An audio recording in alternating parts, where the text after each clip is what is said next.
A laugh, a rejection, a broken heart. 1926. Chicago. Louis Armstrong stood in a producer's office, sharing his dreams. "I want to sing." The producer had laughed, loud, mocking. "You can only play trumpet, Louis. Your voice isn't for radio." Those words shattered Louis, but didn't kill him, because Louis Armstrong never gave up, never backed down, never abandoned his dreams. That day when he left the studio, Louis made a decision. Richard Whitmore didn't believe in him, but someone else might. Another producer, another studio, another chance. 1 week later, Louis knocked on a different door. Tommy Rockwell, Columbia Records. Louis shared the same dream. "I want to sing," but this time, the response was different. Tommy didn't laugh. Listened. "Let's try it, Louis. Let's see what happens." And Louis sang Heebie Jeebies.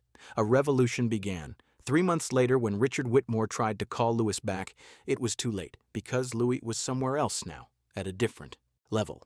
And Richard was left only with regret, a regret that would last 45 years.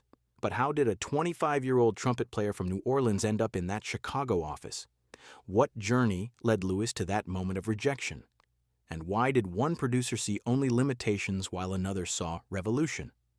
The answers would reveal not just Louis Armstrong's story, but the story of how talent persists, how dreams survive, how one man's no becomes another man's yes, and how the greatest voices are sometimes the ones people say will never work. Before we explore this incredible story of rejection, persistence, and ultimate triumph, please subscribe to our channel and hit that notification bell. What Louis Armstrong overcame in 1926 will inspire you to never give up on your dreams. To understand that February afternoon in 1926, we need to go back, not just days or weeks, but years, to understand who Louis Armstrong was, where he came from, and why singing meant so much to him. Louis Daniel Armstrong was born August 4th, 1901. New Orleans, Louisiana, Storyville neighborhood, the poorest, most dangerous part of the city. His father abandoned the family when Louis was barely 1 year old. His mother struggled to survive, worked whatever job she could find. Louis essentially raised himself on the streets, found trouble easily. Got sent to the colored waifs' home for boys when he was 11, a juvenile detention facility. But that place, ironically, saved his life. Because at the waif's home, Louis discovered music, discovered the trumpet, discovered his voice. Not just his singing voice, his artistic voice, his purpose. By his late teens, Louis was playing trumpet in New Orleans clubs, getting noticed, getting better, getting opportunities. In 1922, at age 21, Louis got the call that would change his life. King Oliver, the legendary cornet player, invited Louis to Chicago to join his Creole jazz band to play second cornet. Louis jumped at the chance, moved to Chicago, became part of one of the most famous jazz bands in America. Throughout 1922 and 23, Louis honed his craft, learned from King Oliver, developed his unique style, fast runs, high notes, emotional depth. By 1924, Louis was ready to step out on his own, started his own groups, the Hot Five, the Hot Seven, recording sessions that would become legendary. Louis Armstrong was becoming famous, known throughout Chicago, known throughout the jazz world as a trumpet player, an innovator, a virtuoso. But Louis had a secret dream.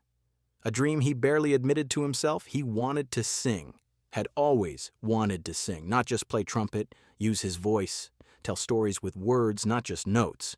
But there was a problem. Louis's voice was unusual, gravelly, raspy, deep, not the smooth, polished sound that was popular in the mid-1920s. Not like the crooners who dominated radio. Bing Crosby was becoming famous with his smooth, mellow voice. That was what record companies wanted, what radio stations played, what audiences expected. Louis's voice was nothing like that, was rough, raw, unpolished, authentic. Louis knew this, felt insecure about it. Sometimes, at Hot Five sessions, Louis would sing a little, just experimenting, testing, seeing how it felt. His bandmates encouraged him, said his voice had character, had soul, had something special, but Louis wasn't sure, wasn't confident, wondered if he was fooling himself, wondered if a trumpet player could also be a singer, wondered if the world would accept his unusual voice. The information in this video is compiled from documented interviews, archival news, books, and historical reports. For narrative purposes, some parts are dramatized and may not represent 100% factual accuracy. We also use AI-assisted visuals and AI narration for cinematic reconstruction. The use of AI does not mean the story is fake. It is a storytelling tool. Our goal is to recreate the spirit of that era as faithfully as possible. Enjoy watching. By early 1926, Louis had established himself as one of Chicago's premier trumpet players, was making good money, had a solid reputation, was respected by musicians and audiences alike. But the singing dream persisted, grew stronger, became impossible to ignore. Louis decided he needed to take a chance, needed to try, needed to know if his voice could work professionally, so Louis reached out to record companies, asked for meetings, wanted to pitch himself not just as a trumpet player, but as a vocalist. One of those meetings was with OK Records, one of the biggest recording companies in Chicago. And the man Louis met with was Richard Whitmore. Richard Whitmore was 38 years old in 1926, had been in the music business for 15 years, started as a talent scout, worked his way up to producer, had an ear for music, could recognize talent, had helped launch several successful careers, but Richard also had limitations, rigid thinking, fixed ideas about how music should work, believed in formulas, in categories, and in staying within boundaries.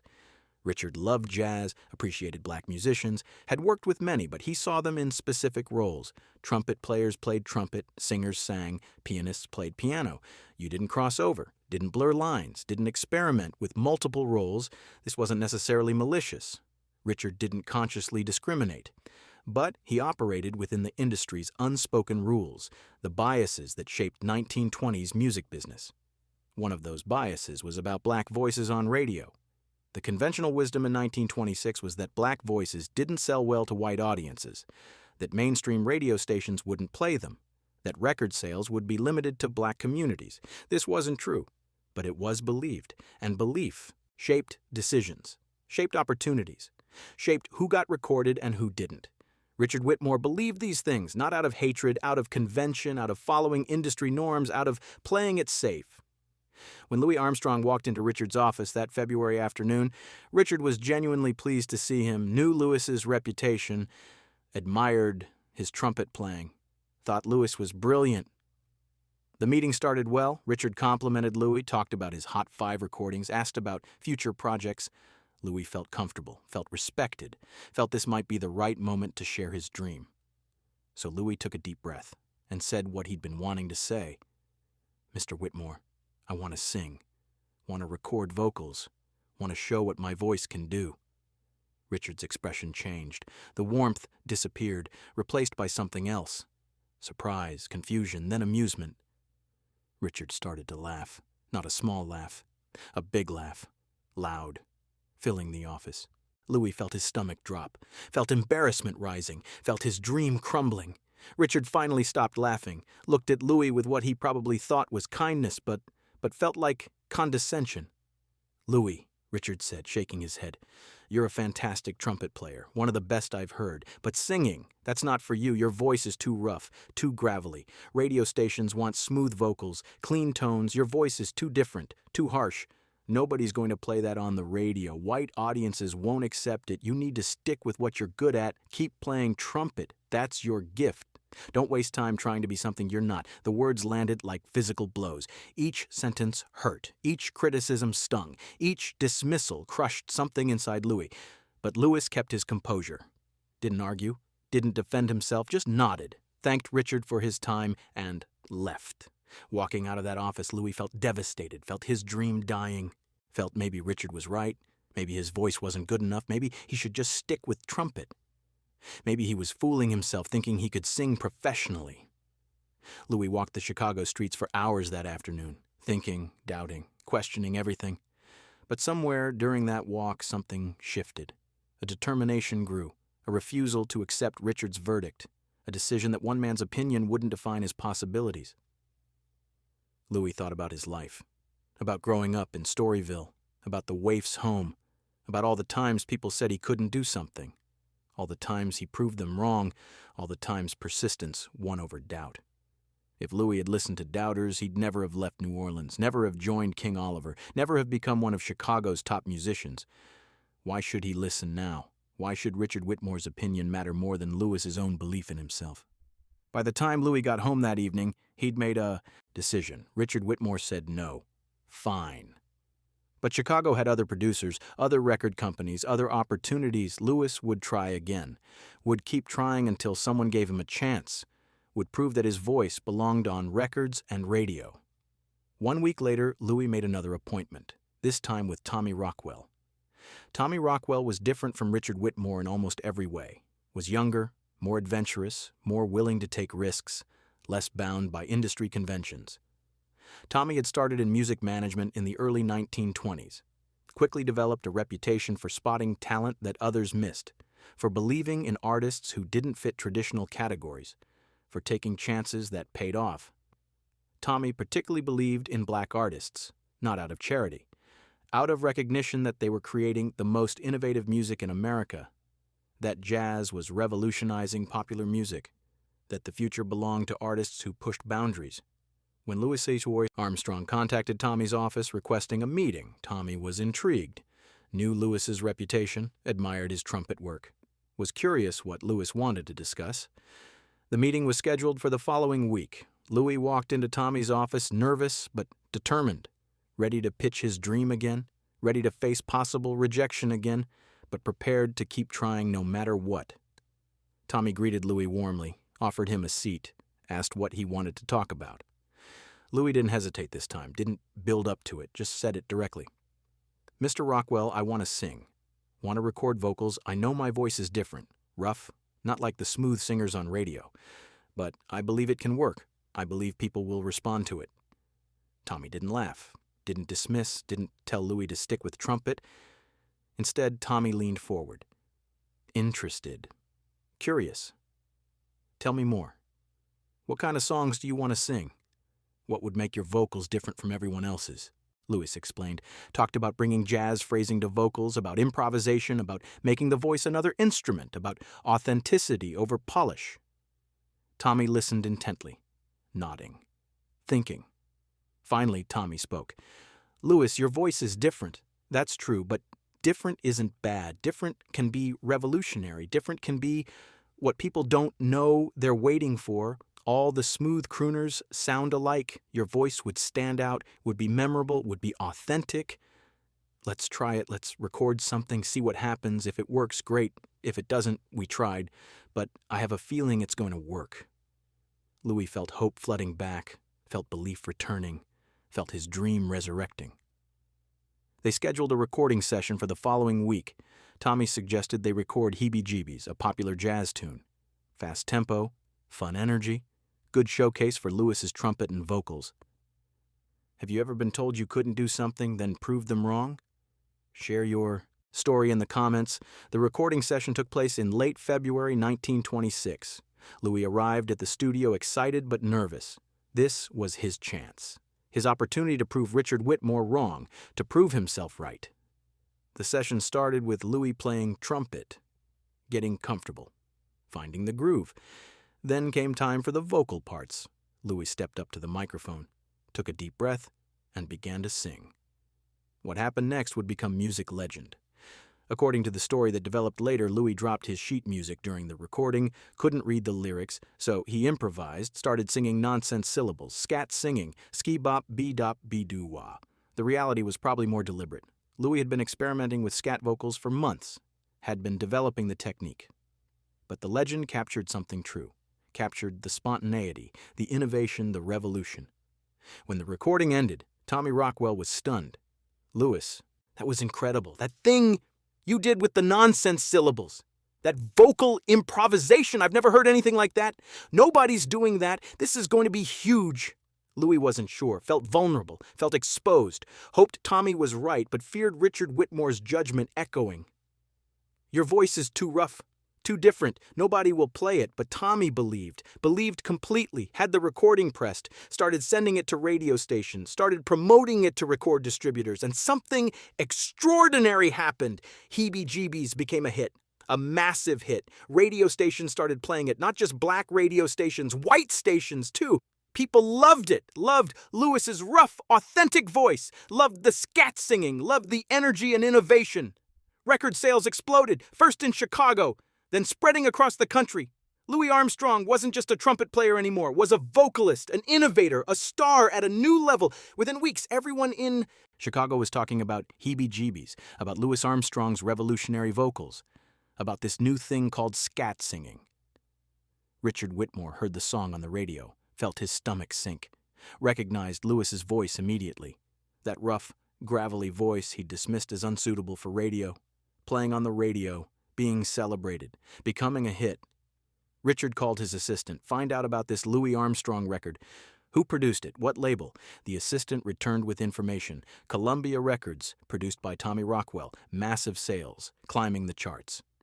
Richard sat in his office, stunned, replaying his meeting with Louis, remembering his laugh, his dismissal, his certainty that Louis's voice wouldn't work. And now, Louis was proving him spectacularly wrong. Over the next months, Heebie Jeebies continued to grow, became one of the biggest songs of 1926. Louis Armstrong became a household name, not just in jazz circles, in mainstream America. The factual vocal style Louis pioneered, scat singing became hugely influential. Other singers started trying it, copying it, building on it. Louis had revolutionized vocal jazz, had proven that authenticity mattered more than polish, that different could be powerful, that rough edges made music real. 3 months after the Heebie Jeebies release, Richard Whitmore made a decision, had to try to fix his mistake, had to try to bring Louis Armstrong back to OK Records. Richard called Louis, left messages, finally got through. Louis, this is Richard Whitmore from OK Records. We met a few months ago. I've been hearing your record, Heebie Jeebies. It's remarkable. I was wrong about your voice. Completely wrong. I'd like to talk about bringing you to OK, recording more vocals, building your career here. Louis listened quietly, didn't interrupt, didn't react. When Richard finished, Louis spoke. His voice was calm, kind, but firm. Mr. Whitmore, I appreciate you calling. I remember our meeting. You told me I could only play trumpet, that my voice was too rough, that nobody would play it on radio. Those words hurt, made me doubt myself, made me question my dream. But I didn't give up. I found someone who believed in me. Tommy Rockwell saw what you couldn't see, heard what you couldn't hear, believed when you laughed. I'm grateful to Tommy, loyal to Tommy. I'm going to continue working with him. Music doesn't limit me, Mr. Whitmore. Music is freedom, and I'm free now. Thank you for the call, but I'm where I belong. Richard hung up the phone, sat in silence, felt the weight of his mistake, felt regret settling into his bones, had let the biggest talent in jazz slip through his fingers because he couldn't see past conventions, couldn't imagine beyond formulas, couldn't hear the future in Louis Armstrong's rough, revolutionary voice. Over the following years, Louis Armstrong continued to soar, recorded dozens of vocal hits, became one of the most famous musicians in America, revolutionized jazz, changed popular music forever. Richard Whitmore continued working at OK Records, had a decent career, but never shook the regret, never forgot the moment he laughed at Louis Armstrong, never stopped wondering what could have been if he'd said yes instead of no. The years passed. Louis's fame grew. His influence expanded, his legacy cemented. Richard watched from the sidelines, saw what he'd missed, felt the loss deepen with time. In 1971, Louis Armstrong passed away, 70 years old, having changed music forever, having touched millions of hearts, having proven that authenticity beats polish, that soul beats smoothness, that one person's rejection doesn't define your worth. After Louis's passing, a music journalist reached out to Richard Whitmore. Now, 83 years old, retired, living quietly. The journalist wanted to talk about Louis Armstrong, about Richard's memories, about his perspective on Louis's career. Richard agreed to the interview, felt he owed it, owed the truth, owed the admission. The journalist asked about Richard's interactions with Louis. Richard took a deep breath, decided to tell the story he'd kept mostly private for 45 years. In 1926, Richard said, his voice heavy with emotion, Louis Armstrong came to my office, wanted to sing, wanted to record vocals, and I laughed at him, told him he could only play trumpet, that his voice was too rough, too different, that nobody would play it on radio. I was so certain I was right, so confident in my judgment, so sure that Louis was wasting his time. 1 week later, Louis went to Tommy Rockwell. Tommy said yes, believed in Louis, recorded Heebie Jeebies, and the rest is history. I made the biggest mistake of my career, maybe the biggest mistake of my life, because Louis Armstrong had the greatest voice in jazz. Revolutionary, authentic, powerful, and I couldn't hear it, couldn't see it, couldn't imagine it. Tommy Rockwell could. Tommy made history. I made a mistake. Richard paused, wiped his eyes. For 45 years, this has haunted me. Every time I heard Louis sing, every time I saw his success, every time I thought about what could have been, I've lived with regret, deep regret. Louis showed me that music has no limits, that talent transcends conventions, that authenticity wins. But I learned too late. Tommy learned in time. That's the difference. That's what I'll carry to my grave. The interview ended, but Richard's words echoed, captured something profound about opportunity, about vision, about the cost of saying no when you should say yes. Richard Whitmore passed away in 1973. 2 years after Louis, 85 years old, having lived with regret for nearly half a century. At his funeral, few people came. His career had been unremarkable, his impact minimal, his legacy forgettable. But at Louis Armstrong's funeral in 1971, thousands came. Musicians, fans, friends, people whose lives Louis had touched, whose music Louis had changed, whose dreams Louis had inspired. 2 men, 2 responses to the same dream. Richard said no. Tommy said yes. Richard laughed. Tommy believed. Richard dismissed. Tommy embraced.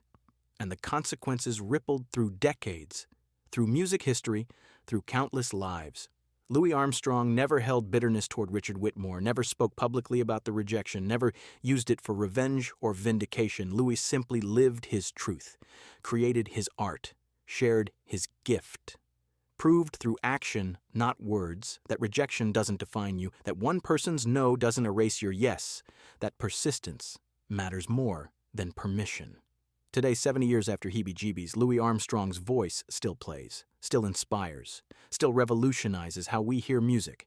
Scat singing, the technique Louis pioneered, remains a jazz staple. His vocal recordings, once dismissed as too rough, are considered masterpieces. His authenticity, once seen as a liability, is recognized as his strength. Richard Whitmore's name is barely remembered. His productions are forgotten, his impact minimal, but his story remains. As a cautionary tale, as a reminder, as a lesson. The lesson that vision matters more than convention, that belief matters more than formula, that saying yes to innovation changes history while saying no to it erases you from history.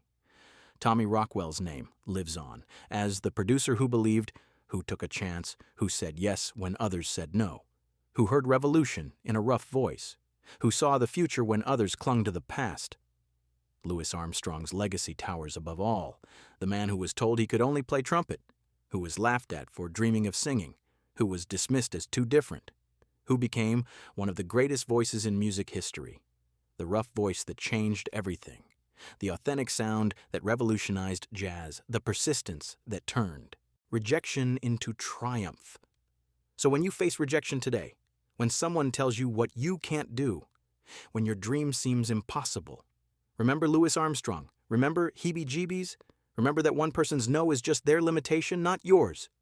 Remember that rough edges make music real. That different doesn't mean wrong.